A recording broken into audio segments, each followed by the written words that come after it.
صوفیہ فرماتے ہیں انسان کا دل جو ہے نا، انسان کا دل اگر غفلت میں ہو نا، انسان کا دل غفلت میں ہو تو یہ دل جو ہے نا، دل انسان کے سمجھو پورے اعضاء کا ایک بادشاہ ہوتا ہے. یہ دل پورے اعضاء کا ایک بادشاہ ہوتا ہے. جب بادشاہی بگڑا ہوا ہو نا تو ساری رعایا بگڑ جاتی ہے. صوفیہ فرماتے اگر انسان کا دل پورا غفلت میں ہو نا تو انسان کے پورے جسم کی سمجھو ایک موت ہے. اب اس پر واعظ و نصیحت اثر نہیں کریں گے، اللہ اور رسول کا فرمان اثر نہیں کرے گا. کیوں؟ اس کا جو بادشاہ مین بڑا ہے نا دل، وہی بگڑا ہوا ہے تو انسان کبھی بھی نہیں سدھر سکتا. اور رسول کائنات صلی اللہ علیہ وسلم نے فرمایا کہ انسان کے جسم میں ایک ایسا گوشت کا لوتھڑا ہے، ایک ایسا گوشت کا ٹکڑا ہے، اگر وہ ٹھیک ہو گیا نا تو پورا انسان ٹھیک ہو جائے گا. اور اگر وہ گوشت کا ٹکڑا بگڑ گیا نا تو سارے انسان کو بگاڑ کر رکھ دے گا.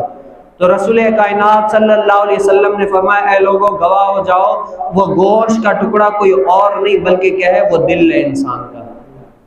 انسان کے دل پر اگر نصیحت اثر کرتی ہے، اللہ اس کے رسول کا فرمان اثر کرتا ہے نا تو بھلے جتنا ہی گناہگار ہو، کوئی بھی کرے، لیکن کیا ہے پھر بھی کیسے نہ کیسے کر کے واپسی آتا ہے. واپسی گناہوں کو چھوڑ کر اللہ اس کے رسول کی طرف آ جاتا ہے. جتنے سارے گناہ ہو جاتے ہیں بندے سے، لیکن کیا ہے پھر بھی وہ آخر میں لوٹ کر آ جاتا ہے کہ یار میرے سے گناہ ہو گئے، اب میں کیا اللہ تعالی کی طرف رجوع کرتا ہوں. وہ کیسے نہ کیسے کر کے رجوع کرے گا، لیکن جس کا دل ہی مردہ ہو نا وہ رجوع کی طرف سوچتا ہی